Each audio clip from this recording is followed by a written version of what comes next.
Hi, before round two. Before I play the opening song, we're doing another show on Iran today. There will be a lot of challenging things talked about and maybe some images that you might find distressing. But we're going to show them anyway. And what I think is, from what I gathered from last week's show, is that these people over there who are protesting now are freedom fighters like us. They're just in a much tougher battle, and but I and what is happening there, what has happened there over the last few decades, maybe could come here. We got inside of it in the last 5 years, so this is why we're going to have this conversation. This is the opening song. Next to it, it'll explain itself. But here we go.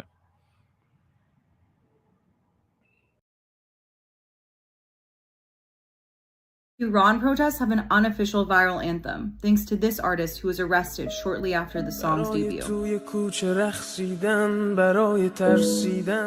The lyrics to Shervin Hajipour's Baraye are composed of tweets from Iranians who have been protesting in the streets for weeks since the death of Mahsa Amini after she was arrested by the country's morality police. As the song's lyrics suggest, the primarily women-led protests have become about far more than just a single injustice.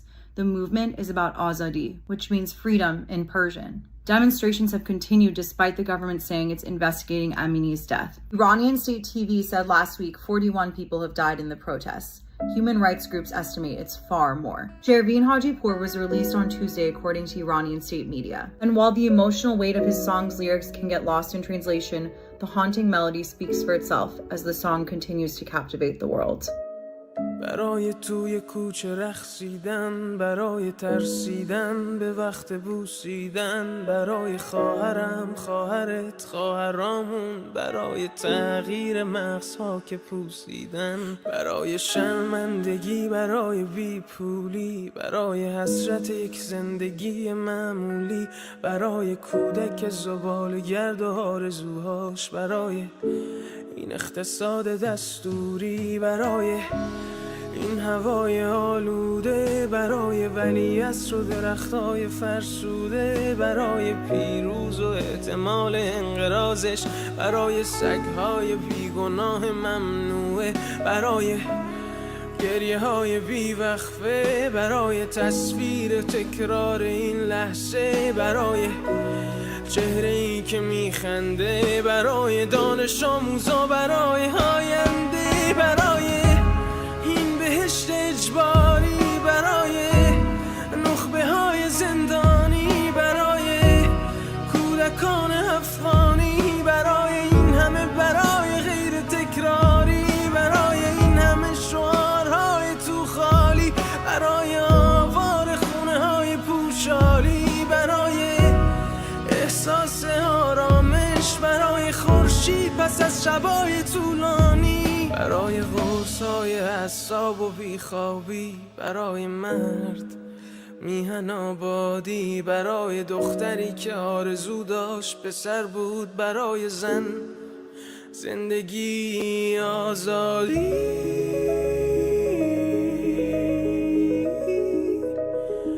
برای آزادی،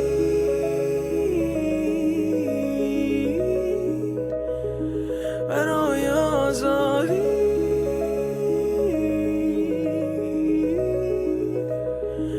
برای آزادی.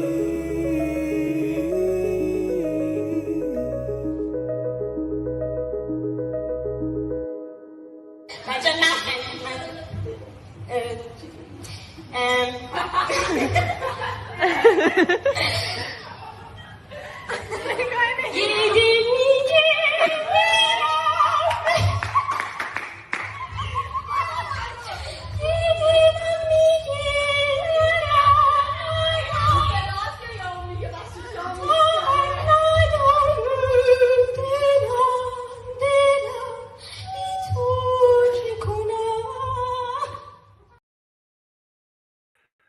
Okay, let's begin. I'll just bring in our guests. So the first one is Melika again. And Malika, Hi, before we Michael. bring in our other guest, that young girl we played at the end, tell us what happened to her. You told us last week, but tell us That's again now right. people have seen her. That's Nika Shakarmi, the same girl that was brutally murdered by the Islamic Republic in Iran, that's occupying Iran. She was thrown off a building and all her bones were basically broken. And during that state, she was raped and then murdered, and her body was dumped somewhere in the desert dead. Later on, her family was notified of where her body is. And as you said, they were only able to recognize her based on the birthmark that she had on her body. And the reason to rape her? Freedom, wanting to be a normal 16-year-old. No, the reason the regime wanted to have her raped as well. You said sorry, that reason. Because as a 16-year-old, obviously she'll be a virgin. So, and all virgin girls go to heaven. So she would have been definitely raped before doing so that she's guaranteed no heaven.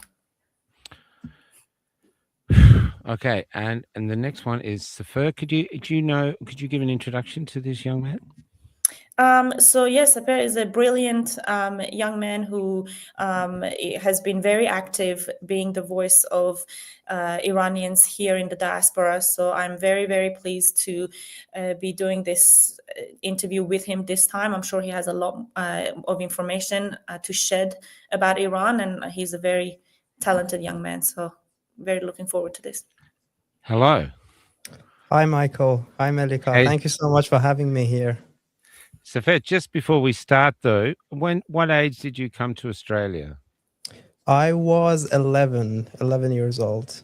And you said before the show that you couldn't speak English. So before we get into some of the darker stories, what's it like turning up as an 11-year-old boy in Australia unable to speak English? The culture change and how you well, how you you know, it's a shock, but it's also a sense of relief, you know, coming from even as a child. You can tell that where you are living, when you are living in Iran, is not normal.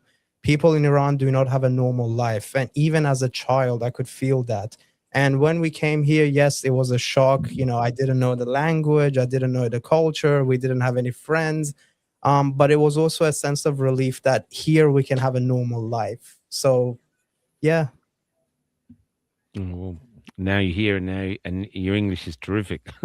Thank you. There's so let's get started. While we're doing this, Melika, do you want to stream this to your audience as well? It only takes a few minutes to do, and we can talk to Sepehr as you're doing. What's that? Yeah, you have to do that thing.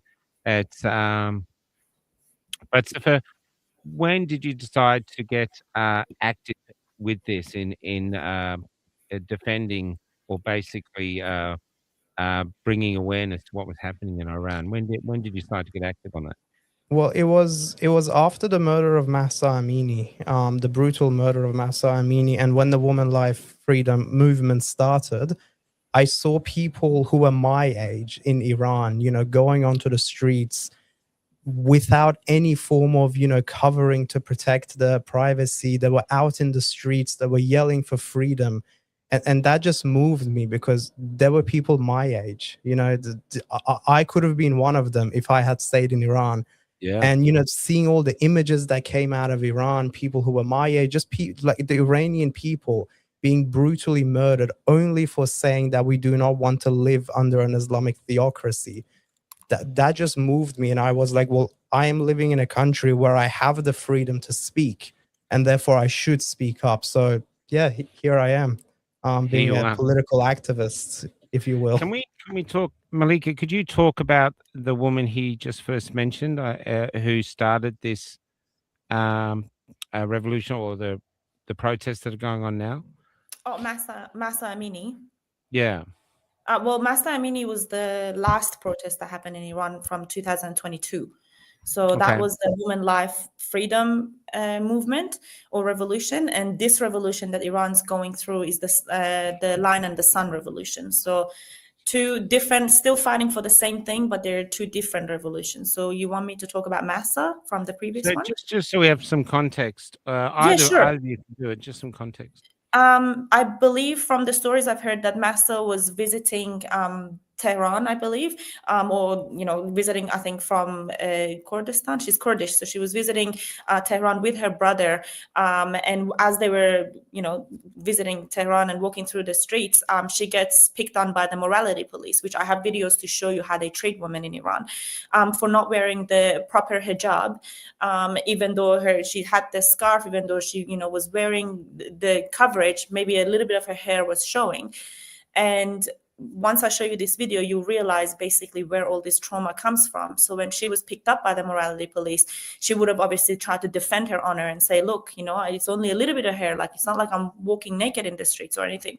And which then resulted in brutally being assaulted by the police, which resulted in her going into coma and then basically losing her life after a couple of strands of hair. So she was struck to the head a couple of times, and that resulted her basically going to a coma and then losing her life. And then that really just started everything. But this was way more than being just about one woman. It was more than just being about a couple of strands of hair. This was that last drop of water, like I said last week, in this, a huge ocean that just tipped everything over. And, people were like, enough is enough. And it led to the Mahsa Amini revolution. So she was a catalyst, really. So, would you have that video you want to show now? Yes, actually, I can. I will show you the video if Sepehr has anything to say. I was just gonna add this point that all of the protest movements in Iran, they all had some sort of a spark, if you will, for lack of a better word. Yeah. Something started them, whether it was the hijab, whether it was the economic situation, or whether it was the price of petrol in 2019. But the actual protest movement themselves weren't, those things were definitely a part of it. But it's not like the people were going onto the streets in Iran in 2022 just because they didn't want to wear a hijab. That was a reason, but it wasn't just that. It was for freedom. It was saying, well, the Islamic Republic is an illegitimate regime which is occupying my country, and I want my country back. Not only do I want my country back, I want my national identity back. I want to be Iranian again. I want to be a citizen. So I think it's very important to distinguish that, yes, the women life freedom movement started because of the hijab, but it's not like if the Islamic Republic removed the hijab law completely, everyone would have gone home. It became something more than that. I just wanted to add that for the audience. So there's a lot of ills, and this was just basically the catalyst that set it off. Exactly. Yeah, exactly. Yeah. Yeah. Okay, we'll just play this video now. Do you want to give us some context on this video, Melika? This is basically sorry, I'm just trying to at the same time add this to my own platform as well. Sorry, I'm just looking a bit distracted. So basically, this is the classic, morality police and how they treat women. So they basically have these cars that they patrol around the major cities, and they basically pick up women that they don't think fit the right criteria in terms of their proper wear. And this is a woman that's basically refusing to get into the van because she knows what's awaiting her. She knows the stories you hear, or maybe she's even been picked up once or twice by these guys, and she knows that only brutality comes out of it, and she's basically refusing to get into the van. And just look at how they throw her into the van. Okay.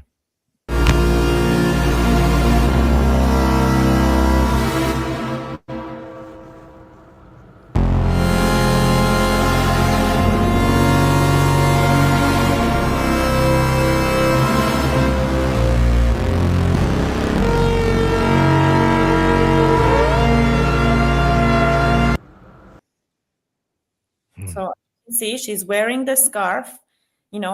The front of her hair is out, but she's still wearing the scarf. She's still wearing, the up to the wrist, whatever that she has to wear. But now look at, like, she was on her head when they were trying to push her leg in. You could see that her legs were up in the air. So that means her head's on the floor there. They're trying to force her into the van and then basically take her and God knows do whatever they want to her. Sure. Well, if you want to keep setting up the other stream to your page, I'll just ask Sepehr, what other main contributing things? Because I read something that financially Iran's in trouble. there's also the lack of freedom, and but there's like it's like a perfect storm that the regime's in, that people have had enough. Could you explain that a bit more? Well, I think it's easier if I wanted to explain what's okay. I'll say this: everything about the Islamic Republic and everything that it has done to our country is wrong. Whatever parts of Iranian life you look at, the Islamic Republic has had a negative effect on it. Whether that's individual freedoms, women can't dress the way they like in the streets. Whether that's political freedom, you can get arrested and executed just for saying I don't want Khamenei to be the leader of this country. Whether that is economics, as you said, we have, I think after Russia, we have the second largest gas reserves in the world. We are part of the top 5 countries with oil reserves. A country like that should not be poor. And it is not poor, but it's because the regime is using that money and it is sending it, and it's not spending it on the Iranian people. It is sending it to Hamas, to Hezbollah, to the Houthis, to the terrorist groups in Iraq, and they supported the Syrian regime as well.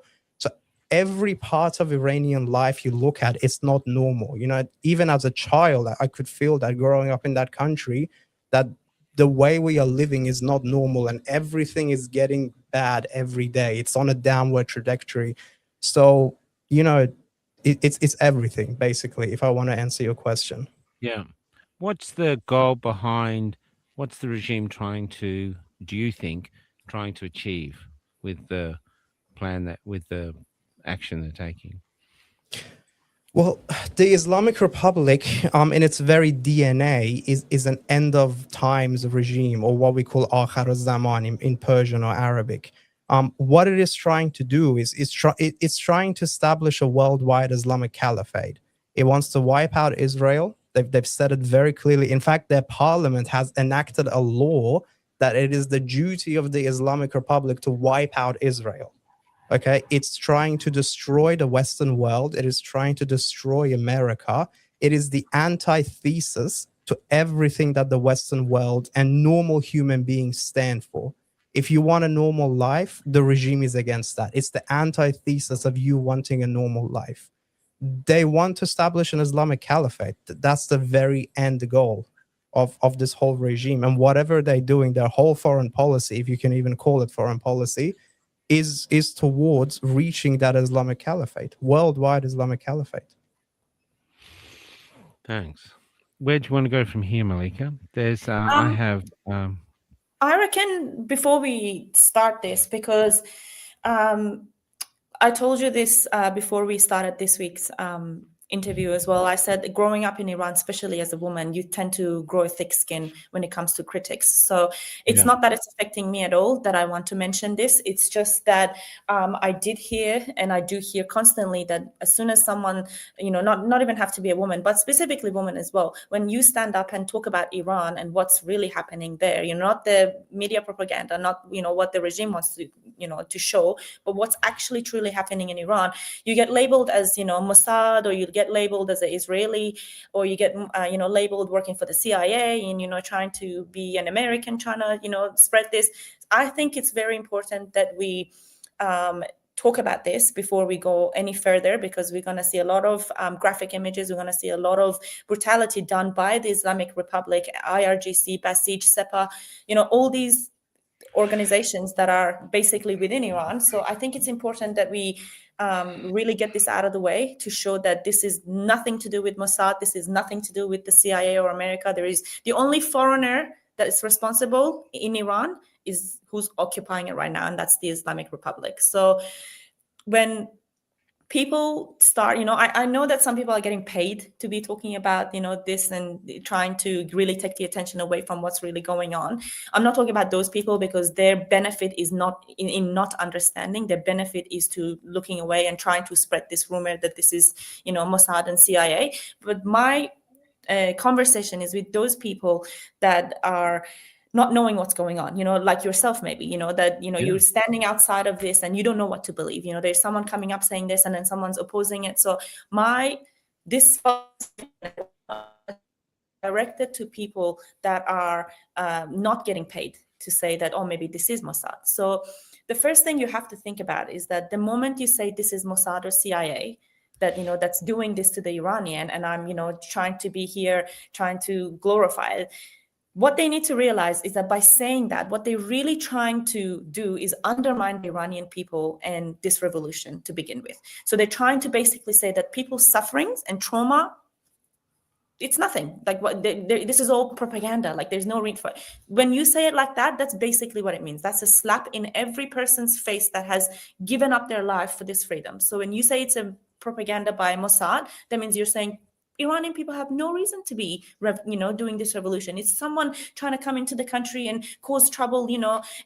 It's not that. So when you say something like that as someone who's not getting paid to say it, please don't say it, because you sound completely, not bright. So please don't say that. And secondly, when you think about this, is it Mossad that's taking over the whole country then? Because you see people getting abused in the streets, you see people getting abused in prisons, you see people getting abused by Basij and IRGC members. So are these all Mossad? Then if it is Mossad, then why are people getting abducted from their home for showing these videos? For if someone posts about this brutality online on their social media, within hours, if not a day, they will be arrested by the government. Why? Are we trying to say that Mossad is taking over our country? Please help us. Why are you arresting people over this? Why is it that every time an Iranian or someone who's, standing up for us in this fight talks about the numbers of people that have been killed, why is the regime so forceful in pretending that they're lower in numbers? Well, wouldn't you want to say that Mossad's killed a lot of people, that they're bad people? Then why are you trying to pretend that it's less numbers? If someone says 40,000, you go on national TV and say, no, it was only 40 people. Or no, it was only 100 people. Well, wouldn't you want to say that Mossad is a terrible person or like terrible organization and they're killing people? Why are you trying to fight us? Second or thirdly, why aren't you fighting Israel? If it's Mossad, then why are you not bombing Israel right now? You're saying that a foreigner organization came into the country, raped our women, killed our people, killed your people from the regime. Then why are we not going into fight with Israel? Don't you want to wipe them out? We'll start a war. Go bomb Israel and see what happens. You can't make this up. You can't just sit here and say that it's foreigners attacking the country. Then who is protecting the country? Then if the Ayatollah is sitting there and talking that no one is gonna make, no one's allowed to make war with us, no one can even make war with us, we are not even going to sit down with America and talk to them, we are not even gonna go through so that means you're seeing yourself at a power that, no one is daring to touch Iran. Well, then how is Mossad in your streets killing people? I will upload a couple of graphic. You've got that video. Can you show that video of that went on live stream TV? That went on TV with the leader. Sure. Before you do that, I have to say, and I told Sepehr that ever since the interview, that's all I've had is people contacting me going, these are Israeli agents and stuff like this. And I'm just to all of those who are saying that, Melika didn't reach out to me. I'd been searching for weeks, trying to find an Iranian, an Australian who would talk to us. I had to go through some Iraqi friends and then it was a series of about 3 or 4 people before someone finally said, "Why don't you speak to Melika?" So it was me that sorry, I'm a bit sick. Invited her onto the platform to speak, not the other way around. And we just wanted to hear from an Iranian what they thought was happening, because the world at the moment is so crazy, and with AI and everything, it's so hard to know what's real or not. And that's why we thought we'd bring people on to talk. Can I just say a few things? Did you want to show the videos first, and then I can? Sure. I just wanted to give a bit of a background about this video because he's talking in Farsi. So this is basically a mullah basically getting invited to a live TV, and the presenters asking him that by now 42,000 people have been killed. And his response basically says that, so what? Even if it's more than that, so what? So be it. And that Ayatollah Khamenei has said that even if the lead political leaders of the political leaders, even if they wipe us all out, and even if they take all of our women as gifts of war, it doesn't matter, because our purpose is to spread this radicalism, and for this purpose it doesn't matter. So please watch. 2000 نفر کشته شدن. بیشتر از اینا هم بشه. نصف عالم کشته بشن. امام یه موقعی میفهمودن گیرم که ابرقدرت‌ها همه ما بسیجای دنیا اسلامو به دار بکشن و همه زنان ما رو به اسارت بیارن. برای رسیدن به مقصد میارزه. Basically, yeah. So he just said to reach that destination, it's worth it. Doesn't matter. And I've also uploaded a couple of other things. It's graphic. It's basically one of the IRGC cars running people over into in the streets. So if you can't look, then I think this is this one.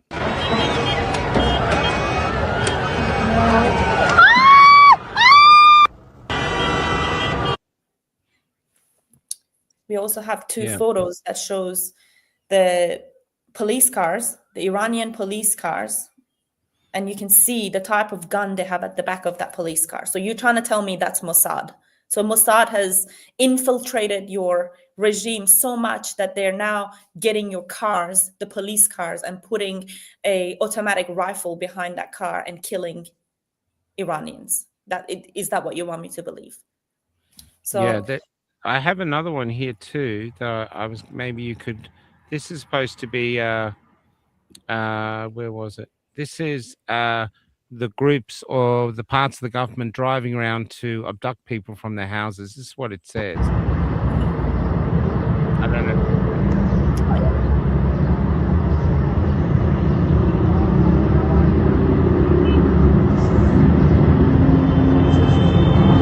Is that correct though? Is that what it's saying? Because it's saying this is. Well, they say that that this is forces, and they're trying to find whoever was abduct them, basically. So these are the groups going around to find out the young people who are at the protests and arrest them and take them off to prison. Yeah, and they're also trying to stop people from coming out of their houses by intimidating them with their guns and basically their volume being out. I'm trying to see if I can upload and it's also because the Crown Prince of Iran, the leader of the Iranian opposition, put out a call saying, asking people that if it is safe for them to do so, to chant from their houses, open the window and chant. And we saw regime forces just like that going into streets with these kind of cars and with these kind of heavy weapons, shooting into people's houses. These are a lot of the other videos you can see IRGC uniform.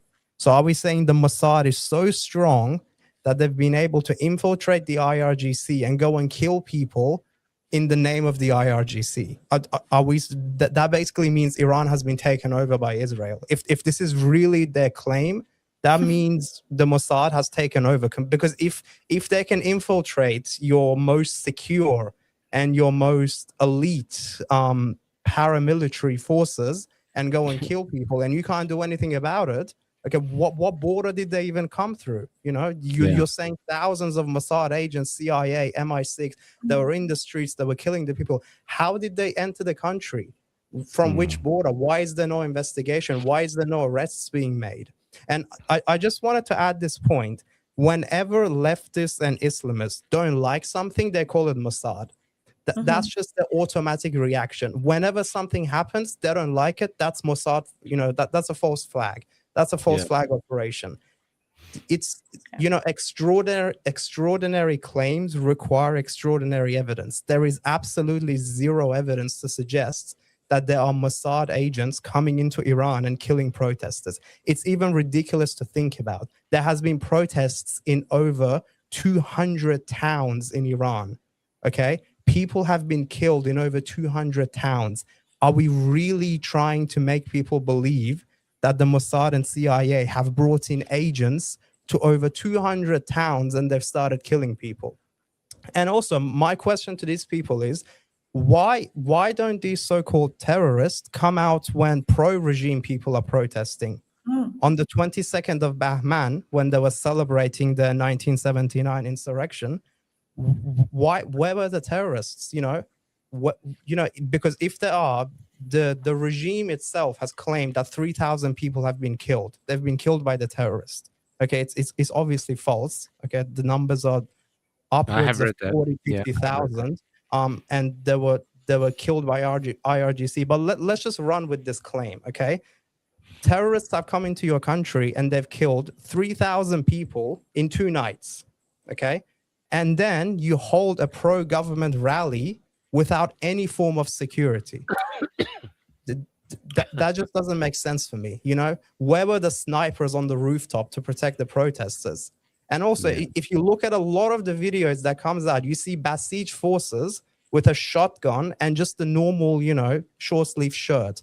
If there are armed terrorists at that level in your country, why aren't you wearing a bulletproof vest? Where are your tactical vehicles? Why is someone untrained, a paramilitary force, the Basij is a voluntary force, untrained, going with a shotgun without any protective gear and killing protesters? Aren't there terrorists, inside these protesters? These claims, they are straight out of the IRGC playbook. They kill people, and then they get their contractors and they get their apologists to whitewash their crimes, to legitimize it, say they were terrorists, that's why we killed them, so it's okay. All right, it's okay if we killed 40,000 people because they were all Mossad. Everything is okay, everything is fine, we're under control, everything is under control now. It's if you are believing this, you are a useful idiot. I'm sorry to say that. If you are really believing this narrative, you are a useful idiot that the Islamic Republic is using you to whitewash its crime.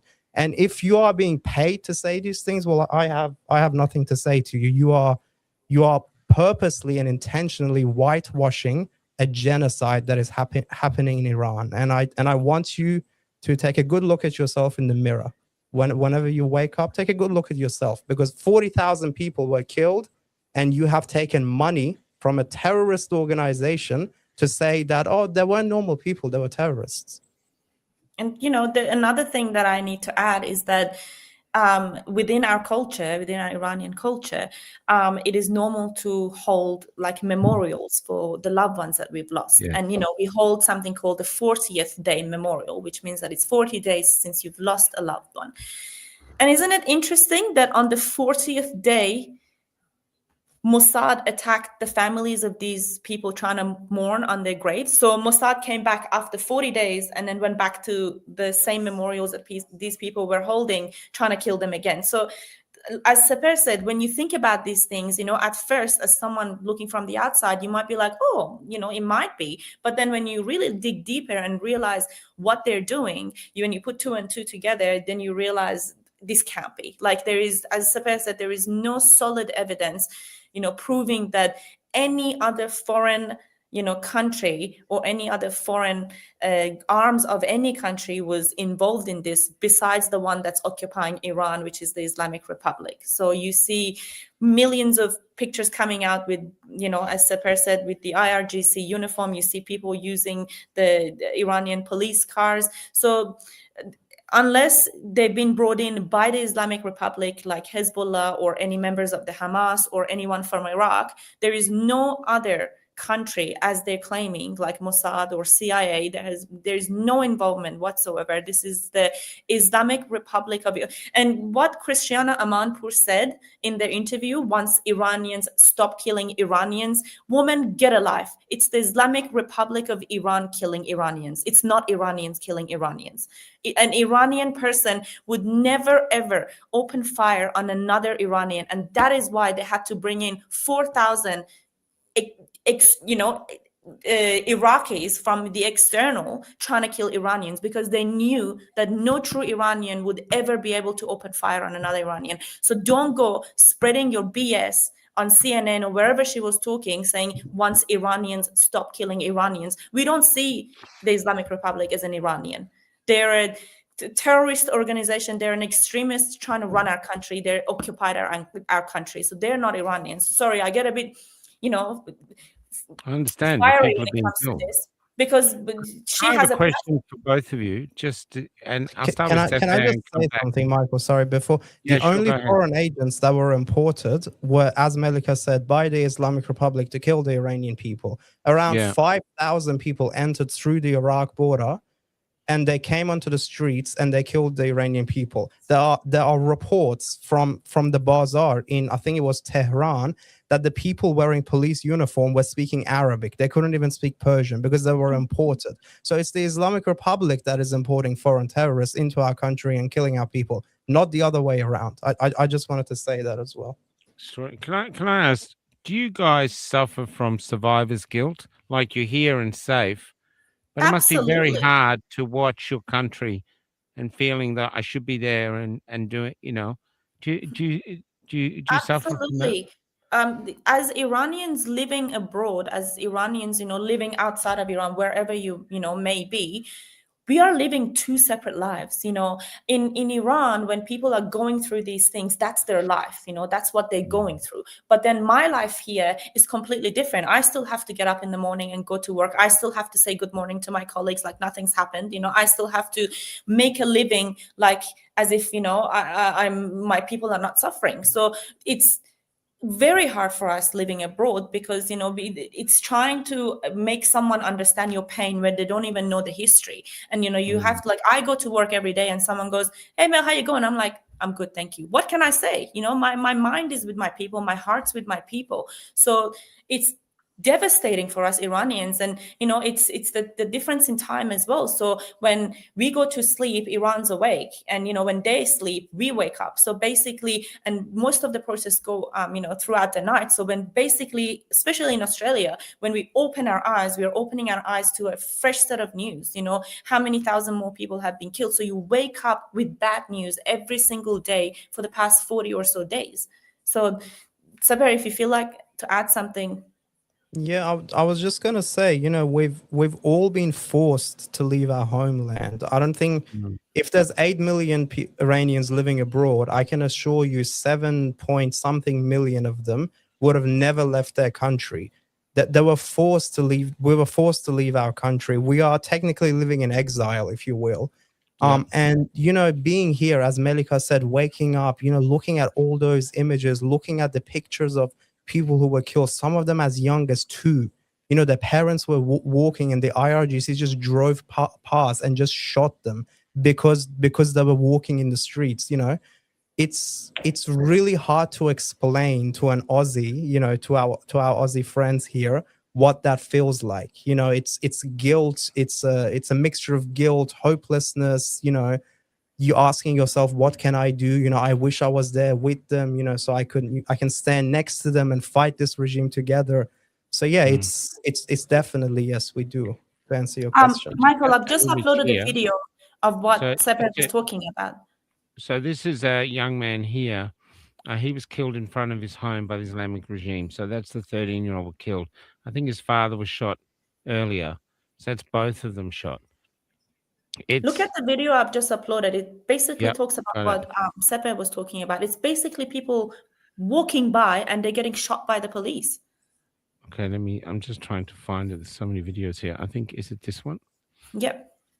Look at him. People are just walking by and look at the guy just stopped and shot at them. Wow.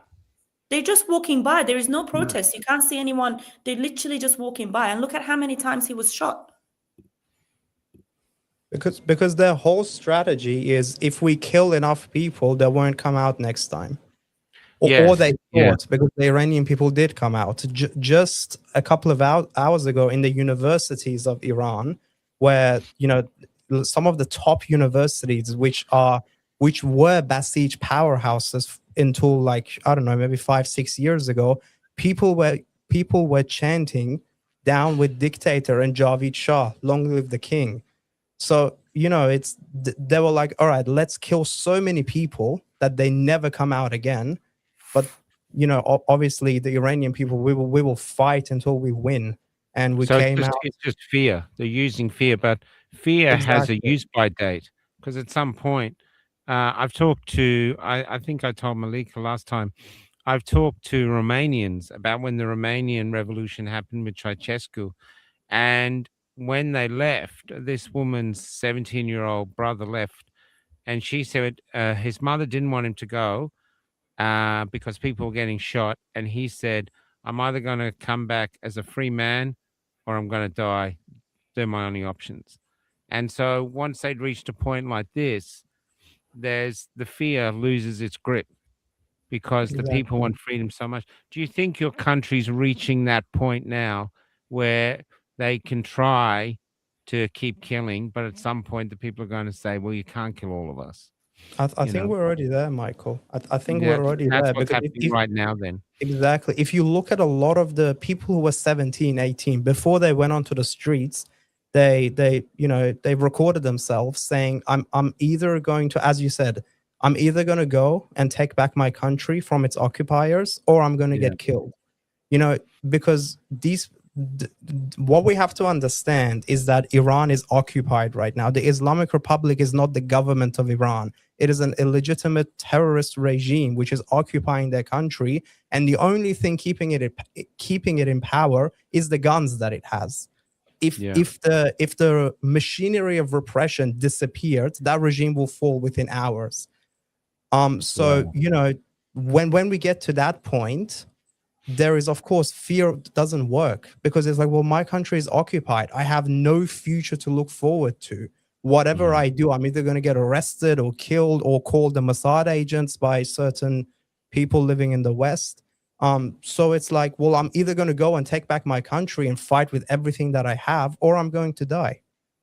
So I think we're already there. And that should scare Khamenei and its regime very much, because yeah.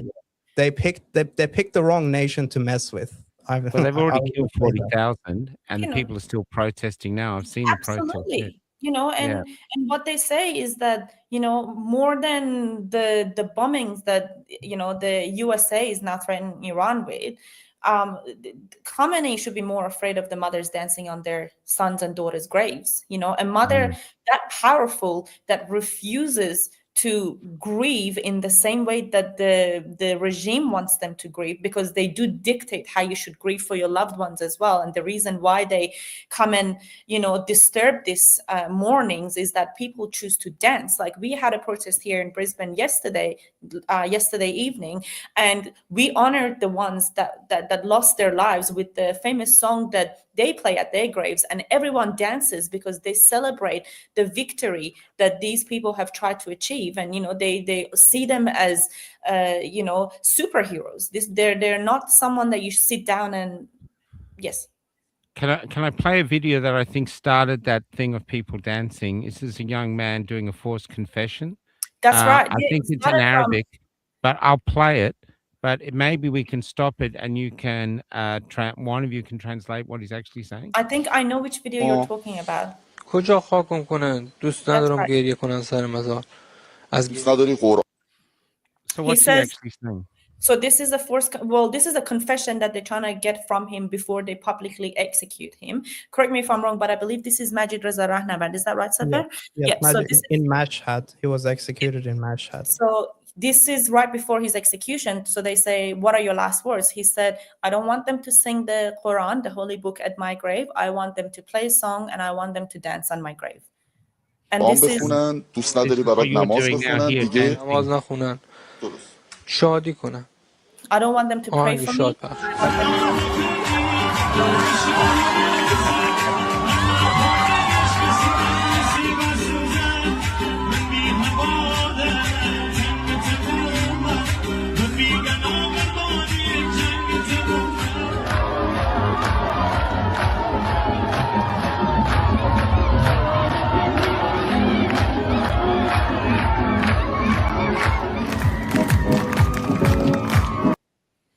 So this is the public dancing because that's what he asked.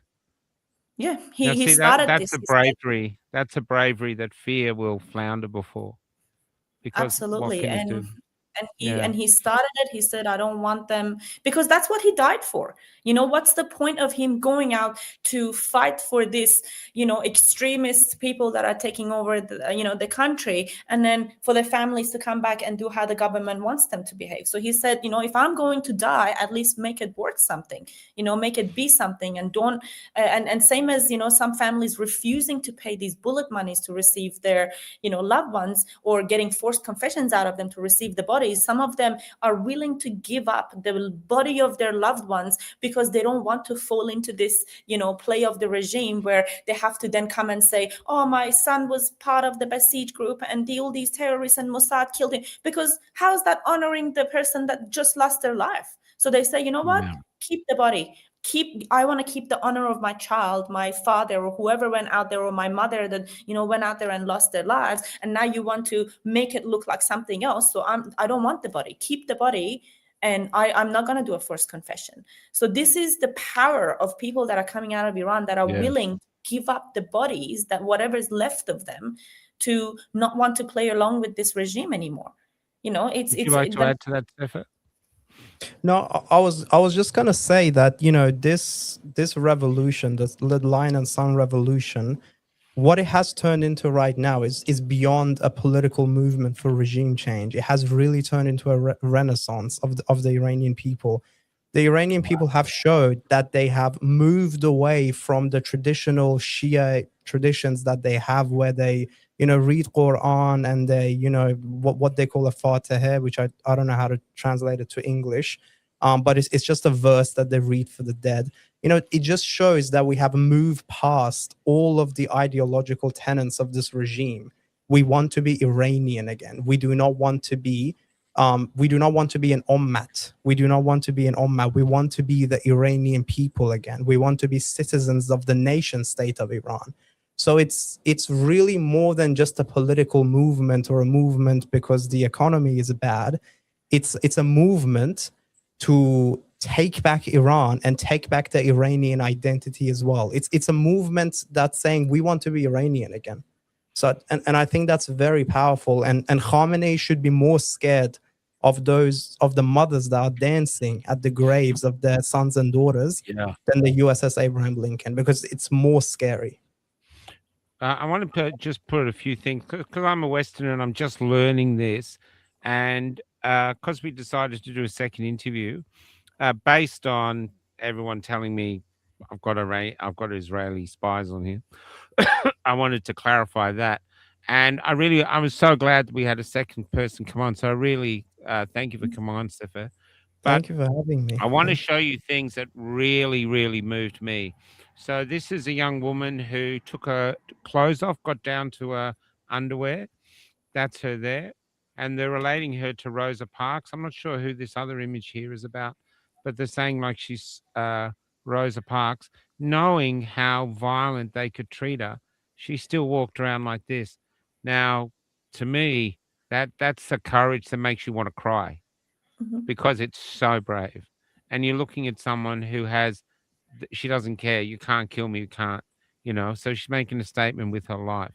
So I thought that was images. These ones, of course. Add one more thing, sorry, about this girl that you just show. Yes, it's about the courage, but you know what it's also about? It's about showing people that all these ideologies that you have in your head are just ideologies. Like when you look at this woman, what happened? What really happened? Did the heaven and the earth turn around that she walked like that? What really happened? Or if that Rosa Parks lady that during segregation, during the worst times, that she sat at the front seat, or she was mixed with the whites. What happened?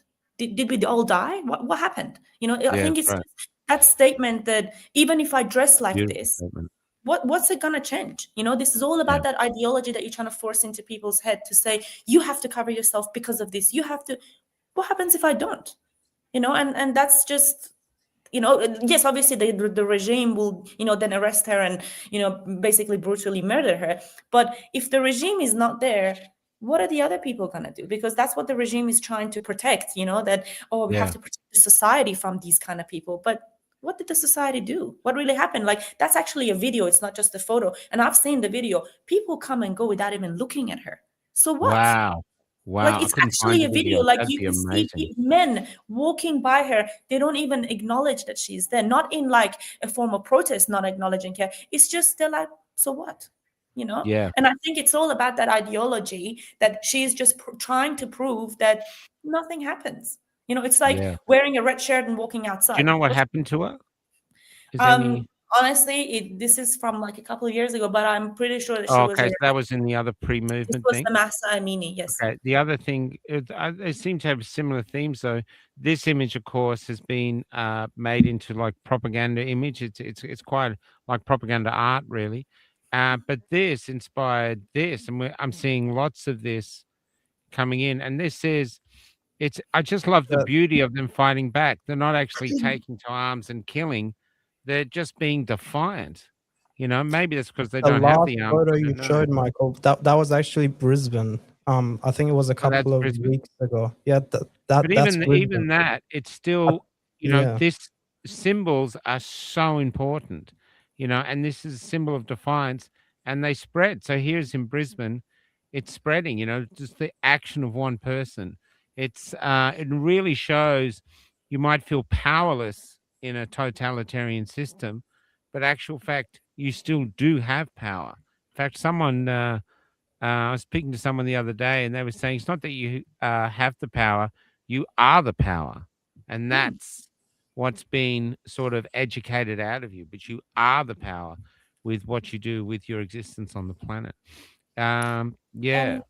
And something that I also wanted to talk about to really put it into perspective is that for people that don't live in Iran and they're listening to the stories that we talk about, people, the economy is terrible. Like one of the examples that people are raging, within Iran, and they really want this regime to change, is the concept of economy and, how terrible the economy is. So to really put that into perspective, I guess we need to first look at that we all know that the Islamic Republic of Iran funds, all the proxies and all these terrorist organizations around the world, right?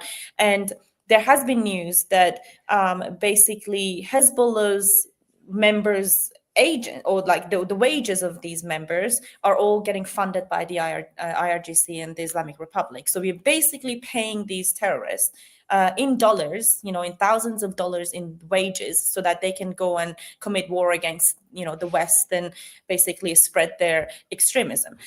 But it's interesting that during COVID in Iran, they were not able to afford vaccines for people. So Yeah, I heard that. no Iranian was able to get proper vaccination in Iran, and that's 90 million people. They didn't have access to vaccines. So something that, potentially could have saved millions of people from dying, they didn't have money for that. But all of a sudden they have money to be paying thousands of Iraqis and thousands of these foreigners to come into the country and, basically kill people. So a living crisis, when we talk about it, is that when you estimate, on average, we're just going to base it in Australia for the Australian viewers, just so that they kind of get an understanding of what's going on. Let's say on average, your income is about $3,000 a month, right? Some earn more, some earn less, but on average, we earn about $3,000. And when you think about what right now in Australia, take that $3,000 and divide it by 15. That will be your income for the month. So I think it's about $200 roughly. So $200 a month. Can you live in Australia on that? Paying your rent, supporting your family, buying groceries, buying your clothing. That's not even entertainment. That's not even, going on holidays. This is basic human needs. So this is the wages that people are living in Iran by now. So now if you want to compare it to what the prices are like in Iran, someone earning $200 a month is actually way above the average in Iran. It's about maybe $100 a month in Iran right now. And 1 kilo of meat is about $10. Wow. So you get 200, let's say on a good day, you get $200 a month, and a kilo of meat costs about $10. 12 eggs will cost you about $5-6. So when you put that into comparison, how are people living in Iran? How are they able to Oh, they're afford going rent? hungry. A lot of people are sleeping. There are news coming out of Iran that people will go to the butcher shop and buy bones of chicken because they can't afford chicken. They'll buy the skin of the chicken because they can't afford chicken. They buy the meat scraps to make food from because they can't afford the meat. So this is way more than just the hijab. This is way more than just the head Oh covering. yeah, This is I about the realized that. I economy. realized that the hijab. I mean, basically, it seems from what I'm reading, uh, uh, the Iranian women just want the hijab to be optional. If they want to wear it, they can wear Oh it. If they yeah, don't want to wear it, they don't wear it. That's a simple request, which that's seems right. fair enough. But it's very clear the economy is uh, collapsing, and the whole thing's collapsing. I mean, if people's children go hungry, they've got nothing else to live for. No, What's the use of going to work and doing a job if your child's starving to death? yep, So it's clear that this really could be the final straw for the regime, which is probably why they're so brutal. But yeah, absolutely. I just have some And other also, questions. Michael, Oh, sorry, go ahead. add that to the fact that there's barely any electricity. Tehran is running out of Wow. water. People don't have water in Tehran. Just everything is in free fall about the conditions of Iran. So it's a And perfect storm against the regime. exactly, and it's a Of their own perfect making. storm. It's not something that's been engineered by the West, or how these people in here like to frame it. It's because of the policy. It's because of the warmongering of the regime itself Yeah. that has gotten the economy into this situation. The regime has no one else but itself to blame. This Yeah. isn't something that's been manufactured to try and bring down the regime. No, this is the regime's policies that have led to what Melika says, the cost of living crisis that we have in Iran. The Yeah. fact that we don't have any water, the fact that just everything. Just going back to the point of Hezbollah, Hassan Nasrallah, the terrorist leader of Hezbollah, who was killed by the Israelis, he very clearly said that the Islamic Republic funds Hezbollah completely. All of our wages, all of our, everything that we have, all of our rockets, our whole existence is funded by the Islamic Republic. So the Islamic Republic is stealing money from the Iranian people and it's sending it over to Hezbollah. It's sending it over to Hamas, to the Houthis, to all of these terrorists across our region who have nothing to do with us being nothing to do with the Iranians, nothing to do with our national interests. They are funding them because in Khamenei's mind, he wants to establish a global Islamic caliphate, and he thinks this is the right direction to go. So I just wanted to add that it's not something that's been manufactured. It's something that the regime has brought upon itself. Yeah. Can I ask, why do you think, I asked Sepehr this first, why do you think there's so little coverage on it? I mean, when I'm just an independent reporter living in a bus traveling the country, and you Yeah. go looking for information and it's sporadic and hidden and on Mhm. Twitter mainly. Why do Yeah. you think that there's so much silence about it? Is it because the world wants Iran or Iranians to be the enemy of the world, or what is it that's it's so silent? Well, I think it's different reasons, but one of the main ones is that our fight isn't trendy enough for them. Okay. It doesn't fit their agenda. We are not a Yeah. nation that's anti-Israel. In fact, we want good relationships and a strategic relationship with Israel. We are not anti-American. We do not want to destroy the West. We are not anti-capitalists. We want a liberal democratic system inside Iran.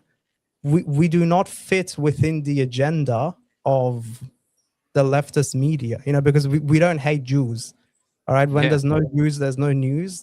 It's true, because the fight that we have, it's actually the antithesis of what the the leftist media is trying to promote. So that's Yeah. why they don't cover us. And another reason, I think, is just because some of them are naive. They think they know Islam and they know the Middle East better than we know it. They're scared it's going to be Islamophobic if we say the Islamic Republic is a terrorist regime. Like, they think they know more about the IRGC and what's happening in Iran than the people who are actually living in Iran, which is just very funny and sad at the same time. But I think the big reason is that we just simply do not fit within their agenda. You want to add to that, Melika? No, he said it perfectly. I think it's one thing actually I will add is that I believe that when you look at what Iran used to be like, which I covered a little bit last week about it, is that maybe some of the countries in power, some of the Western countries, they may even be terrified of what Iran could be like again if given power. So I think it will be almost in their benefit as well that Iran doesn't, reach that democracy and doesn't reach that power that is able to stand on its own and is no longer, the enemy of the West, because then they can, control it a bit better. But yes, Sepehr said it perfectly. Can I ask also about the United Nations? Because you brought this woman up last week, and she has been put onto the Human Rights Council to monitor women's rights worldwide. Now, that's just complete with what's going on. That's just a complete insult to the Iranian people. But it's a complete insult to women everywhere. So why is the United Nations doing that, do you think? Sepehr, do you want to start? I think it's again the same. It doesn't fit within the agenda of the globalist left, Yeah. They are more than happy to 24/7 air a lot of AI images of children in Gaza. They are very happy to do that. But when it comes to actual war crimes, not the fake war crimes which the left and the pro-Palestine mob has generated, when it's actual war crimes, that they're completely blind. They're like, well, there's nothing here. There's nothing wrong, because again, it doesn't fit into their anti-Israel, anti-American agenda, I guess. So do the Iranian people, the Iranian protesters, do they feel alone? Like basically it's them against the regime and the world is not backing them? Or are there countries that they have back who are behind them? Well, or whichever one has I think Crown Prince Reza Pahlavi put this the best. The leader of this revolution, Prince Reza Pahlavi, is who the people of Iran called for inside Iran. He put it perfectly. He said that the Iranian people will not rely on anyone. We will finish the job no matter if the West helps us or not. But we also do look for partners because it will speed up the process. Israel is a strategic partner of the Iranian people right now, and it will be in the future as well. Yes, that's the Crown Prince, the leader of the Iranian opposition. So he said that we do not rely on anyone, but we also wouldn't say no to outside help. And I think the Iranian people right now are hopeful that President Trump is going to, stick to his word. He said help is on the way. They are hopeful that help will be on the way. But again, they're not relying on it. If for some reason the help doesn't arrive, it's not that this revolution has stopped. We will continue fighting, and we will finish the job no matter what. But we would like to see outside help because it will speed up the process. Yeah. Less deaths. Yeah. Exactly. Yes. Anything else you'd like to cover while we're still going? I don't know whether this is the right time to be talking about actually, before I talk about the way that women are oppressed in Iran and to touch a little bit on the feminism side of it. I actually did, because last week, I think, if you remember, we talked about these bullet monies that are getting charged from people. So what happens is that, the information that's come out is that the reason why this time, because they've been killing people since 1979, basically. There's, no denying in that. They've always been killing people, executing people. But this time, because they had to employ so many forces from, external sources to fight this fight for them, and the fact that they had to bring out so many resources to fight people, killing 40,000 people in 2 days is no joke. The amount of bullets that you have to go through, the amount of, forces that you have to put on the street. What happens is we are looking at a 21st century of black marketing, mass killing, and labeling it as something else. So when they brought out this bullet fee, is because they had to pay all these Hezbollah and Hamas somehow. They all these money that they were paying them in wages to be killing people, they had to make this money somehow.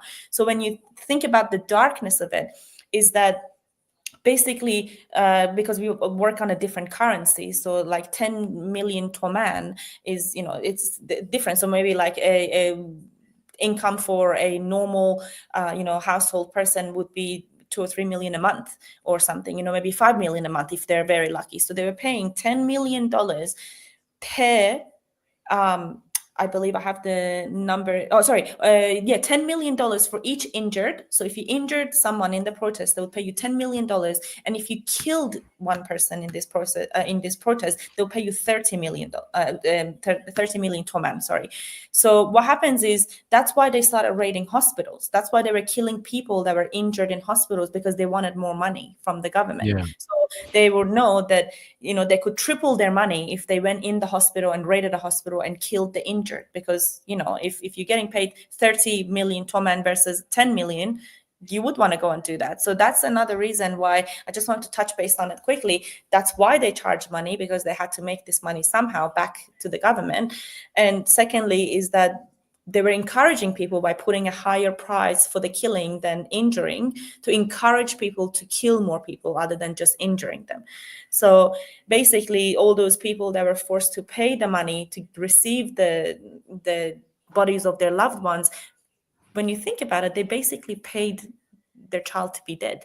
So they paid the terrorists to kill their child so that they can receive it. So it's incredibly disgusting to see that's going on. But yes, so that we don't, and with the way that they calculated, by only giving back, they killed about 50,000 people.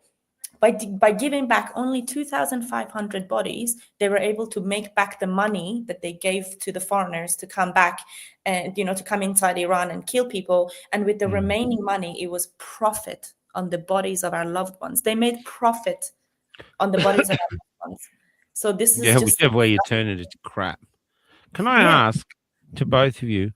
I just wanted to reach out because I was just hearing various things where I was seeing people dying, wanting freedom, and then of course I was seeing this woman's. Someone made her into an art piece, which went everywhere. I think I actually have some of it here, and I think she might be in this one. This is the art coming out, and.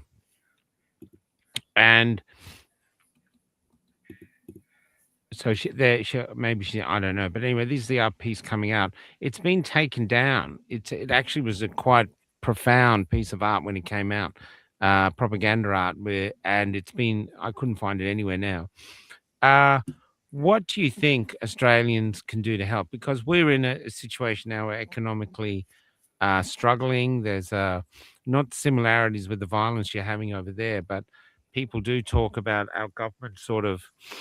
They've come after free speech. We seem to have stopped that. And so what do you think as to how can Australians help? Do you just want us to spread the stories? Do you just want us to talk? Because basically we're all human beings and we all have a right to be free. So what would you like as a help from Australians? The help from Australia for the Iranian revolution, is that what you're asking? Yeah.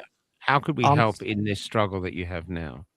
So like how I talked about before, the Prince Reza Pahlavi has set out 6 demands that the Iranian people have from the free world, and depending on which country you are, you might be able to fulfill all of those 6 asks, or you might be able to fulfill only one. And the 6 are to target the regime's machinery of repression, target IRGC, and I'm talking about military action, because to be able to you need to be able to level the playing field so the Iranian people can go and finish the job. And part of that is doing precision strikes against regime leaders, IRGC commanders, IRGC bases, and so on and so forth. Extraordinary. So you're asking countries to attack your country. It's an extraordinary request. Well, it's not really attacking our country, because I'm not judging. I'm just saying. No, because we are at war with this regime. People have to realize it's not like the Islamic Republic is the government of Iran, and we just have a few disagreements here and then. They are a terrorist entity who have been squandering the wealth of our people and killing our people for 47 years. So it's America, it's the Western world coming to the aid of the Iranian people in order to take down the Islamic Republic. It's not like we're asking them to attack our country because we hate being Iranian. It's actually the opposite. We want to take back our country. Therefore, we need outside military assistance, because this regime will just kill. As long as the regime's machinery of repression is there, it will kill. So one part is targeting that. Another part is, sanctions. You have to cut off the regime's financial lifeline, whether that's like the ghost fleets that they sell oil to China, whether that's anything else, any form of business that they do that can give them money to be able to kill their people, you need to be able to shut that off. Don't they have And a then train line now going from Iran to China so they can deliver the oil through a train line? Isn't that I'm big not sure about the train, but I do know the Islamic Republic does sell oil at a massively discounted price to China. That's what I've heard, but I'm not sure about the train in particular. I'm happy to look it up after. But another big part is internet, because the regime cuts the internet and kills people in silence. Absolute digital blackout. Even their internal servers do not work. There was reports coming out of Iran that even FPOS machines were not working. They were so afraid, they were so terrified that they cut out digital life altogether. We went back to an era that we didn't have internet. It's like we went back 300, 400 years. So that's very important. Western worlds, whether that's Starlink, for example, or there's a French company that also does satellite internet, whether that's that. And another important thing is we are asking the Western world to stop giving this regime legitimacy. When you negotiate with this regime, when they have embassies in your country, Australia kicked out the ambassador, but the embassy is still there. There's still staff at the Islamic Republic embassy in Canberra. We are asking governments, including the Australian government, shut down the embassy. There is no reason for a terrorist regime that has massacred 43,000 people in 2 nights to have an embassy in Canberra. There is absolutely no reason, no excuse. It gives them legitimacy when they don't deserve it and they don't have it. And a big part is being prepared to recognize a transitional government, because whether the Western world likes it or not, they're going to have to do that eventually down the line. So why not do it now to save more lives, to save more Iranian lives, and to make the transition period easier for us? So the Western world needs to start to recognize Crown Prince Reza Pahlavi as the legitimate transitional leader that will lead the country through the transitional period to a point where we can all, as Iranians, go to the ballot box and choose what form of government we want, whether that's monarchy or Republican, and also to be able to pick our government, to be able to elect MPs and form, so that those MPs can form government, whether that's a parliamentary system or presidential system. That's all up to the Iranian people. But we need a mechanism to get to that point. Yes. And that mechanism is Prince Reza Pahlavi. He's a bridge, exactly as he said. He's a bridge to a destination. Yeah. And the Western world needs to start recognizing that process. And until they do these things, they are only supporting us in empty words. And that's not what we need right now. We've moved past the point of empty condemnations. We need practical action. And those were the 6 or so that I listed. So, and of course, I'll just add, Australia, of course, can't go and target IRGC bases in Iran. Yeah, we're not asking them to do that. We are saying these are our demands from the Western world. Whatever part you can, help the Iranian people. Canberra can shut down the embassy. They can recognize a legitimate government. Can I ask, where do you guys protest? You protest on Saturday. Where do you do it? Do you do it at the same spot in Brisbane? There's in different cities, but in Brisbane it's Radcliffe Place in front of the casino.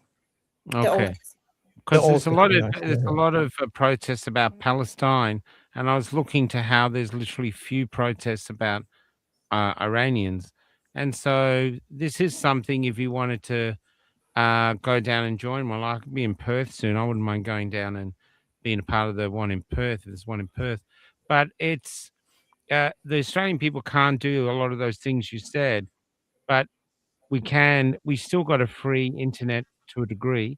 So you want us to share these great, because a lot of the stuff coming out. Like if you're asking what citizens can do, if that's the question, of course, sharing the suffering of the Iranian people, sharing the true voice of the Iranian people, whether we like it or not. Okay, the Iranians have chanted "Long live the Shah." whether someone in the West thinks that's good or bad, that is the voice of the Iranian people. And if they want to help us, they need to reflect that accurately. So yeah, attending protests, being the voice of the Iranian people who do not have internet in a digital blackout, those are all very useful things that the citizens of Australia can do. And also what they can do is that they can pressure their government. They can write to their MPs and say, hey, there's a genocide happening in Iran. These are the 6 demands. Do your part.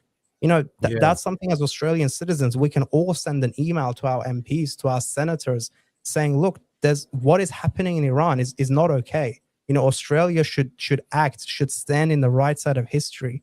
And that would be a big help, more than people, because a lot of people think, well, I'm just one person. What can I do?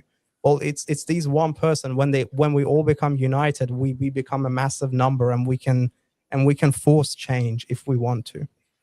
And Can I? if I just, Oh, sorry, go, Melika. sorry, Michael, if I just want to add to that one. I heard a nice analogy this morning. I was watching a video that I want to use here. And, you know, a lot of Australians, or a lot of people that live in Australia, you know, might look at this and be like, oh, well, you know, they just have an embassy there, even if, you know, a couple of them are like, you know, bad people, so be it. But what they don't realize is that a lot of the terrorist actions that happen on Australian soil happened because the IRGC was behind it, because the Islamic regime was behind it. So even one life lost on Australian soil as a result of these terrorists having their organizations here, that should say a lot about what we need to do here in Australia. And, you know, the analogy was, you know, someone saying that, you know, once you are diagnosed with diabetes, you don't go and cut off the leg immediately, but slowly, if you don't treat this diabetes, you're going to start having problems to a point where you have to cut off that leg. And, you know, we don't want to see Australia getting to a point where, when you think about it right now, you know, the last maybe big massacre or the big terrorist act that happened in Australia was the Sydney Lint Cafe.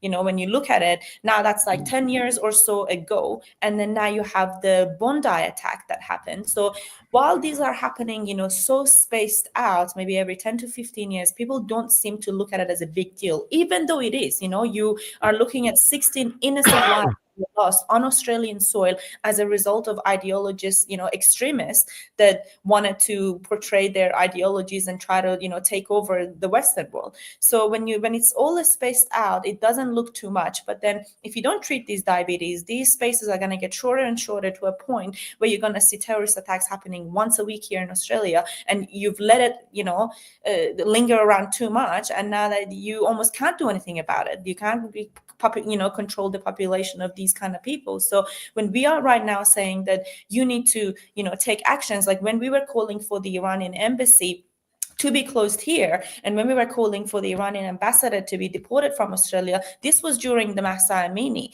This was during way longer before the Iranian regime could commit these, you know, anti-Semitism acts that they did, and that resulted in the Iranian ambassador being deported. So as Iranians living under this oppression, as Iranians experiencing these kind of terrorism and oppression firsthand, when we see a sign, we know what's coming. So when we give you warning, when we chant in the streets, when we write to the parliament, when we write to all these members saying we need to take actions now before it's too late, don't just turn a blind eye and say, like we haven't seen anything yet. Well, we know, we're telling you firsthand, we flee from these same people that are not trying to open up, you know, organization in your country. So I just wanted to add there that to some people it might look like, oh, well, it hasn't affected me now, but as Iranians, we're saying that it's going to come affect you, and it's going to be a moment where that problem is going to knock on your door and you'll be forced to open it. So instead of, you know, saying I'm in my house, it's not going to affect me, that trouble is going to come and find you in your home. So make sure that you take actions now and listen to the voice of Iranian people. I just want to show something beautiful that goes with that. 2 secs. So this was Iranians before the revolution. These are women.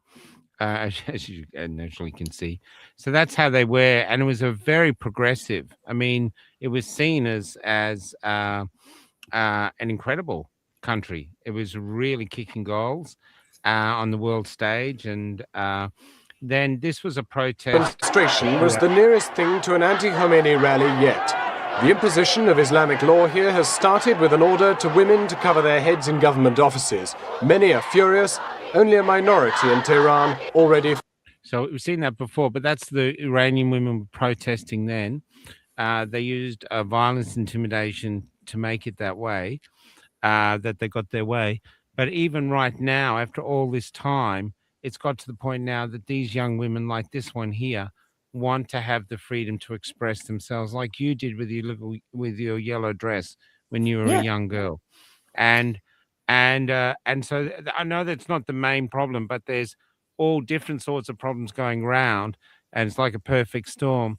But this is one of the problems here, which one of the reasons I reached out for now is that we're seeing these horrific deaths, and we're seeing some of the things you said about what happened to women last week, Melika, was just literally, we need therapy listening to it. And my question has been out there: where is the feminist movement? Where is it? Where are they? Why aren't they talking about this? Because this is their and the perfect thing is here. I saw this meme to bring it up. There it is. So this is it here, but this is a woman actually fighting the real fight for freedom, where here at the moment, the feminist movement seems to have gotten behind. This gave me a lot of trouble. Seems to have gotten behind men who want to be women, their right to be seen as women. So the feminist movement of the world seems to be protecting or defending or pushing men's rights to be women if they want to be women, and ignoring the plight of women in Iran who are going through this now. And that was my first thing going through. But what I've seen since, and this is why I'm glad Sepehr is here, is the beautiful men. And I mean that, I don't mean that in a way like a gay way, but just here's a wrestler coming up now. Where is he? Here he is here. I think he's waiting execution. You've got this is your future that you're slaughtering. This is your future with all their dreams, all their passion. It shows you that the state is wrong. Once the state starts slaughtering its own children because they won't obey, surely for most people around the world, that would say, well, the state is a failed state. This is a lost cause. So you can't have a state, and maybe I'm just naive, slaughtering its own beautiful people, men and women like this. It's been profoundly moving this week, just looking at the images and finding all these Iranians like yourself around the world just flooding Twitter and trying to get traction with images and art and videos. And so, Can I just add something? Sorry, Melika. Sure. There was someone on Twitter, and I wish I took a screenshot. If I can, I will find a way to send it to you, and you can display it for your audience. But it was this Western woman, a feminist, saying that the leftists, the feminists, and the pro-Palestine supporters should get real with themselves, because if Iran is free, everything that we are fighting for will no longer be achievable because we'll lose our funding. She was extremely honest. She was extremely honest. Do you have that video? It's on Twitter. I can find it. It was a tweet that she put out because, as you said, the feminists are too worried about what's happening in Palestine. Then they are worried about a 16-year-old getting raped and killed in Iran. And, you know, how I said, you know, certain things don't fit within their agenda. The fight of the Iranian people, not only does it not fit in their agenda, it's actually a threat to their agenda. Because if the Islamic Republic falls, and it will fall pretty soon, there will be no funding for Hamas. There will be no funding for Hezbollah, no funding for the Houthis. All right. Every single terrorist organization in the region, which is advancing the delusional, you know, what in Persian we call Arman Palestine, or like the Palestinian dream that they have, all the lefties, feminists included, all of that will die. So of course they're not going to support it. Why should they? It's actually logical for them not to support it because it's a threat to their agenda. So it was really interesting. I will try and find it and I'll send it to you via email. a That's an screenshot of the amazing tweet. statement. Yeah, but she was extremely honest and said the quiet part out loud.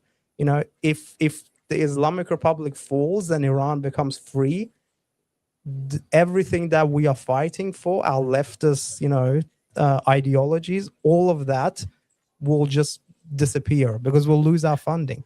I have heard that too, actually. I have heard of this. If Iran falls, if there's a revolution there, then there's a lot of things that are going to change for the better in the world.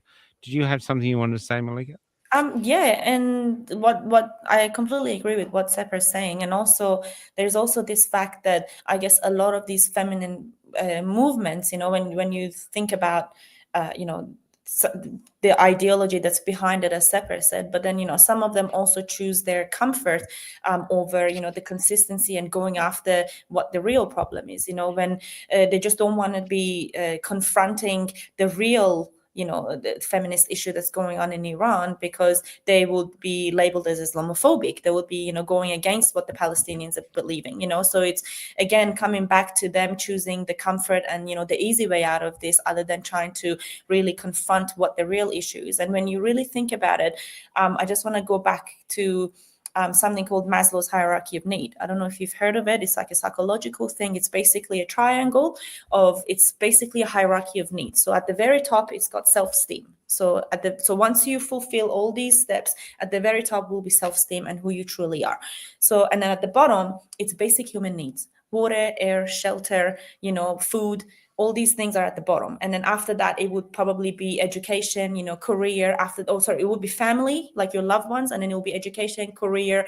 And then, it will be your sense of security. And then it will be your self-esteem. So basically what Maslow is talking about is that to achieve your self-esteem, you have to have all of these to then be what you really want to be. So for all these feminists trying to fight for men wanting to be women, that's the top bit. That's that self-esteem that they're like, okay, now I know what I am, I know who I am, and I want to be a man, for example. What Iran and Iranian women are fighting for is that at the bottom of that hierarchy of need. They want their, freedom. They want to be able to afford water and air and shelter and food and be able to have jobs and have that sense of security. So the two fights that you see here, we are asking all these feminists to maybe take a look at Iran and what Iran, and not just Iran, people living in Afghanistan and Pakistan, all these women living under these oppressive especially regimes. Afghanistan. I mean, they've just stopped them going to school. Women can't. It's ridiculous. It's like going back to the Stone Age. When you look at it, it's women, not just women, but I'm just going to talk about women just in specific. When you look at how women are oppressed in Iran under this ideology, is some basic examples could be women are excluded from certain university subjects. Even to this day, they're not allowed to study certain university subjects, and that goes in terms of like criminology and justice and law. You will never ever see a a woman working as a judge in a court system, because they don't believe that women are capable of making right decisions. So this is all belittling women by saying, no, you're not capable of becoming a judge because as a woman, you're not capable to think straight. Another one would be, according to the government, when, under this regime, women are not allowed to exit the country without the men's approval. So if you want to exit the country, you have to have your husband's or your father's approval if you're not married. And another one would be that if a woman is sexually assaulted in Iran, then she needs to present 4 witnesses before her testimony is accepted. So you have to gather 4 witnesses to prove that you were sexually assaulted. And if you can't, you're gonna get lashed because they'll accuse you of accusing another man of sex. And this was the story of someone called Atefe Sahale, I think the surname was. She was only 16 years old when she was publicly executed because she spoke up about an ex-IRGC member that repeatedly for 3 years sexually assaulted her. So they didn't like the idea that a news came out about one of their members committing such sins, and they publicly executed her because she couldn't prove that it was right. And then you have women that their testimonies are worth only half a man. So you will need 2 women to equal one man's testimony. It's just all this ideology is all built on oppressing women, and not like women are not allowed to sing. Like that Nika Shakarami, when she was singing, that's a statement to show that I'm so going. that 16-year-old is not allowed to sing. Well, So not only women did are you not take allowed to sing in Iran. You're not allowed to sing in the street. There's also another video of a woman singing when they're basking in the street, and you can hear this, like the sirens of the police that's going to come after her, and you can see her just quickly doing this, that, oh my God, they're about to capture me now, and everyone tries to run away. So women are not allowed to sing. They're not allowed to ride bikes. They're not allowed to ride motorbikes. They're not allowed to exercise in public. So when you look at all these, the ways that women are living under this regime, how is this not a part of this feminist movement? This is the definition of feminist is equal, opportunity in terms of society, in terms of your place in society, and how your opportunities that you have, they should be all equal between men and women. But none of this, you don't see any of this feminists really speaking out about Iran, because it's at the problem is at the core of countries like Iran with their oppressive. I've been attacked by feminists for doing the show. Oh. Telling me it's a man's problem. Men should fix it. I'm thinking, well, that's. Michael, if I can just say something, the Islamic Republic is ISIS, basically. It's the Taliban. It's no different. It's arguably it's actually more violent than ISIS and the Taliban. They've killed 43,000 people in 2 nights, and the world. The better part of the world is just pretending nothing has happened. That's correct. They're pretending everything is fine. Let's negotiate with them. Let's try to understand them. Maybe they think differently. The feminists are saying, no, actually, women have a lot of rights in Iran. It's actually so good. Everything is okay. This is us just ignoring it and kicking the can down the road. Yeah. Why is the Western world waiting for America? Penny Wong can right now come, and as I said, the Australian government can close down the embassy, say the Islamic Republic is an illegitimate regime, is not the government of Iran, and recognize a transitional government. Why aren't they doing it? Isn't 43,000 people enough? What's that number that they need to kill? Is it 50? Is it 80,000? Is it 100,000? I would suggest that it wouldn't be any amount of money, because Labor is desperate to stay in power, and they want the votes, and so exactly, and that's the problem. I think if we're reaching morally to these people, we're just. I think it's the people themselves that can start this pressure from above. So if you're a woman, I'm going to go out by playing the 16-year-old when we go. So because this girl just wanted to express herself, she just wanted to sing, and she was raped and murdered for it and dumped in the desert. And when they found her, and this was the one you said. Or I'll say it before we play it for those who come in now. Yeah, it's I'm a little bit sick, so I'm probably going to call it a bit short now. Is there anything else you'd like to say, guys? I just wanted to, if it's okay, it's a very short video I've just uploaded. If you don't mind just showing that one quickly as well. It's just showing the brutality.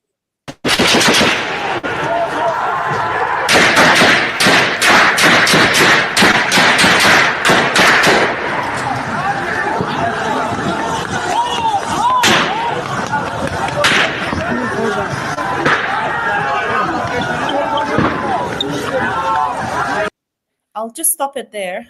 So basically, you could hear the guns getting fired that many times in the dark. So this was obviously, a targeted kill to kill as many people as possible.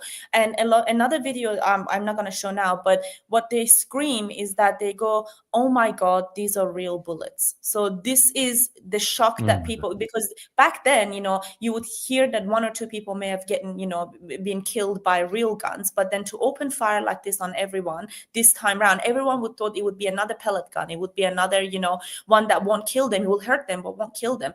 But a lot of, these videos that are coming out, you hear people go, oh my God, this is like real bullets they're firing at us. And, it's just, I just want to show that video, and you could hear how quickly they were just shooting into the street, shooting into the dark, and basically trying to kill as many people as possible.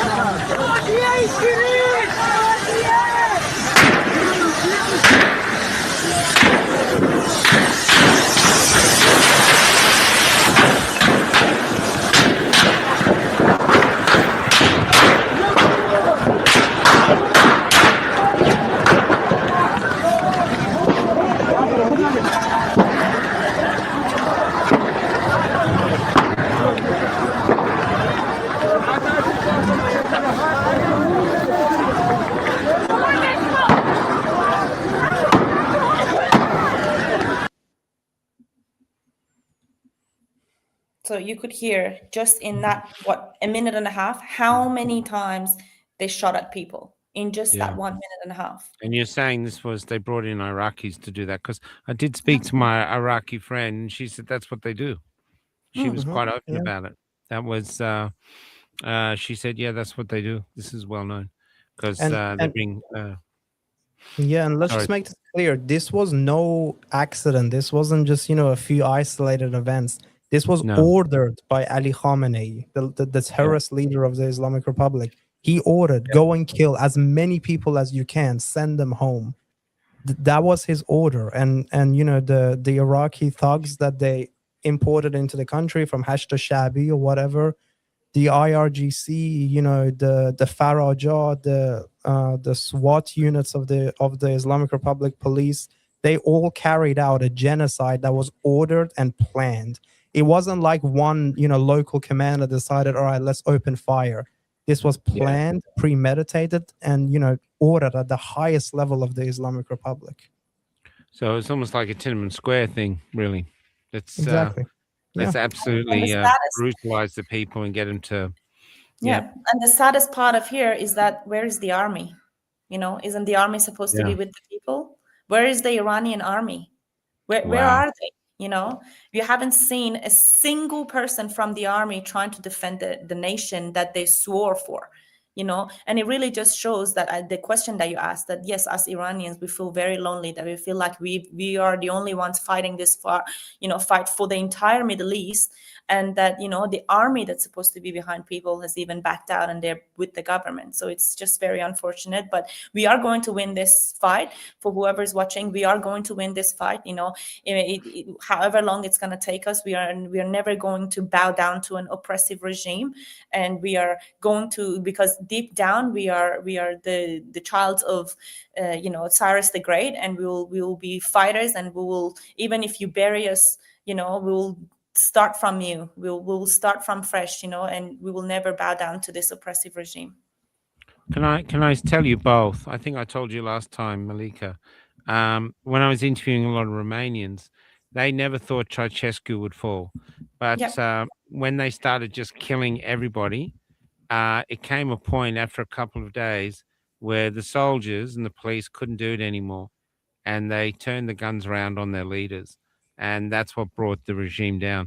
I'm not saying that will happen here, but it's what this woman said to me was they remembered their humanity.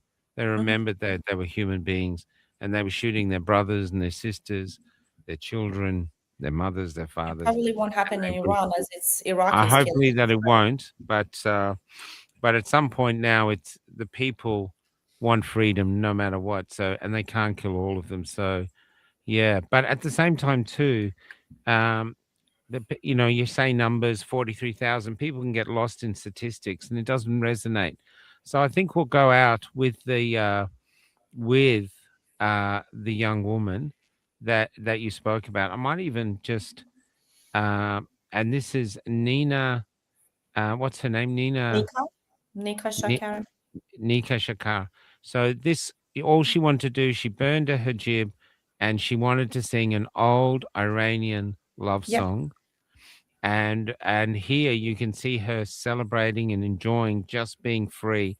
And in that brief moment of freedom, not only did they arrest her and kill her, but they threw her off a building. Apparently, you're claiming they threw her off a building when she was broken because they knew she was a virgin, and they don't want virgins go to heaven. They actually raped her to make sure that she wouldn't go to heaven, then dumped her body out in the desert somewhere, and when a family found her, she was so what's the word? Anyway, they can only identify her by her birthmark. So this for tonight. If there's nothing else that either of you want to say, or just have your last words now, we'll go out with this and let her voice be the voice of Iran. Sepehr, is there anything you'd like to say, Sepehr, before we go? No, I just wanted to thank you again for the Oh, no problem. opportunity for us to be able to come out here and speak. Yeah, and thank you to all the audience for sticking around. It's an hour and 40 minutes. I know it's not easy sitting down and listening to people talk. So thank you, everyone, and thank you, Michael. No problem at all. Thank you, Michael, and thank you, everyone. Yeah, it's tremendous to be able to get these words out without any censorship and actually getting people to hear about what's really going on in Iran. So thank you so much. And I just want to say something to all Australians listening. I learned this the other day when I interviewed a woman in Penang, and in the first gold rush in WA, loads of people went into the bush around Kalgoorlie, all that area, looking for gold, and they started dying of thirst because there's no water out there. So the government at the time turned to the Afghan cameleers, I think, or they've got a word for it, I can't remember it. Anyway, huge camel trains went out with water and supplies, and loads of new Australians then who were dying were saved by these Afghans. When they came back and they'd finished their job, the government asked the leader, what do we owe you? And he said, these nothing, because these people are children of God, and it is our duty to save them. And I'm thinking now, if the very most you can share this, or share some of the videos, or get on Twitter, put in Iran, stop the executions. You can look up that hashtag, or just put in Iran and start sharing the voices of these beautiful people who just want to be free. And in a world where freedom's under attack, that's what at least is something you could do. So sorry, there is also a petition going around, E99283. That's basically the petition that's from the Parliament of Australia, and that's to revoke the recognition of the Islamic Republic of Iran. Can you put that in the link in the private chat? Yes, I will put that link up. So this is what the people can do to help us. It's basically a petition that's from the Australian government, and that's to revoke the recognition of the Islamic Republic of Iran. So by signing that one, we actually will have a voice in Parliament. So if you can spread this one around so that people are able to fill it out. You don't even have to be Iranian. As long as you live in Australia, you can fill this one in. So it's just basically your first and last name and an email. Once you do fill that email, you will get a notification back to your mailbox that says that it's you, and then when you click on that link, then that's a petition done. It maybe takes about a minute and a half, 2 minutes for it to really be achievable. So yeah, it's a tremendous help for us Iranians if they can fill that one out for us. And yeah, just this is a way they can be our voice. Thank you. God bless you both. Thank you. So I'm going to play this thing now. Take out and just put you in the background. Most of us are parents. I've got a daughter. Imagine that this was your daughter and she just wanted to sing and she just wanted to be herself, and she was brutally murdered because of it. So this is she was not allowed to sing, and she decided she wanted to sing an old love song, and this was her moment of freedom. So here we go.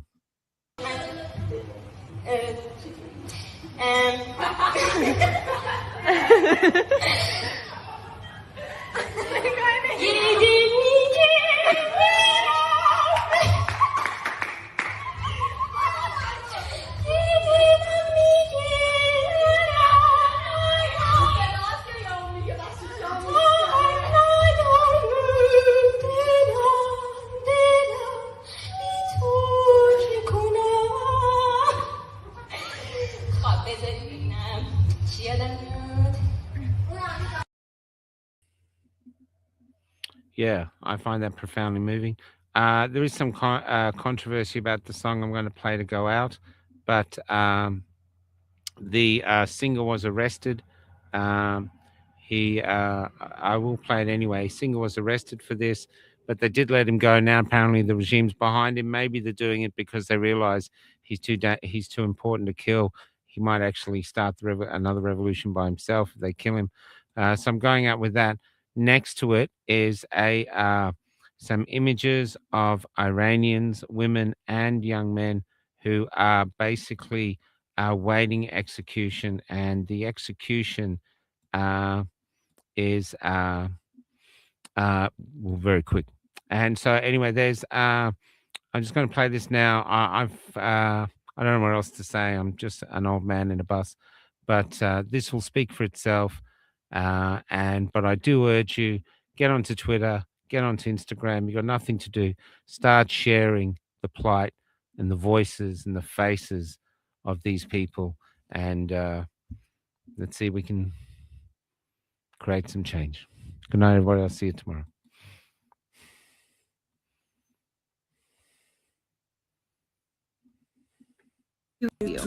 Shortly after the song's debut. The lyrics to Shervin Hajipour's Baraye are composed of tweets from Iranians who have been protesting in the streets for weeks since the death of Mahsa Amini after she was arrested by the country's morality police. As the song's lyrics suggest, the primarily women-led protests have become about far more than just a single. Oh, and also sign the petition. It's in the notes. Sign the petition. That's from Melika. It's an order.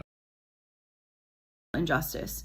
The movement is about azadi, which means freedom in Persian. Demonstrations have continued despite the government saying it's investigating Amini's death. Iranian state TV said last week 41 people have died in the protests.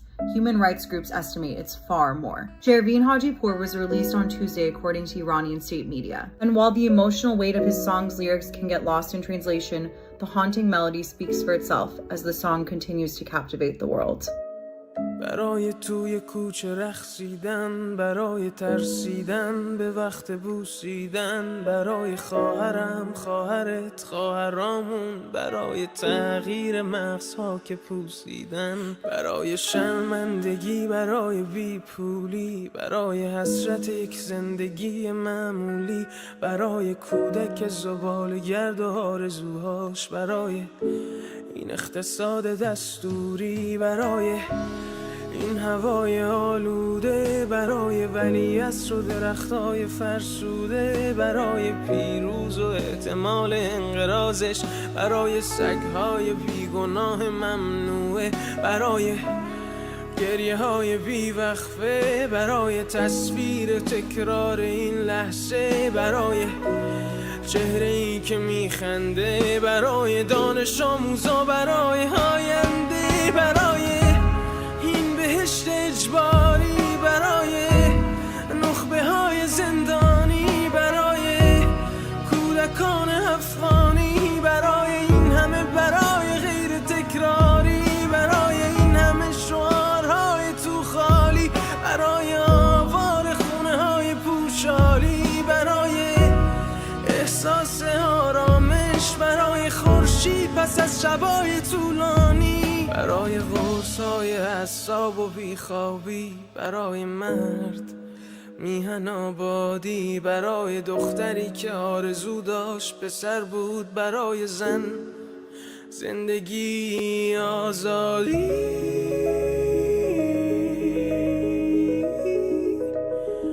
برای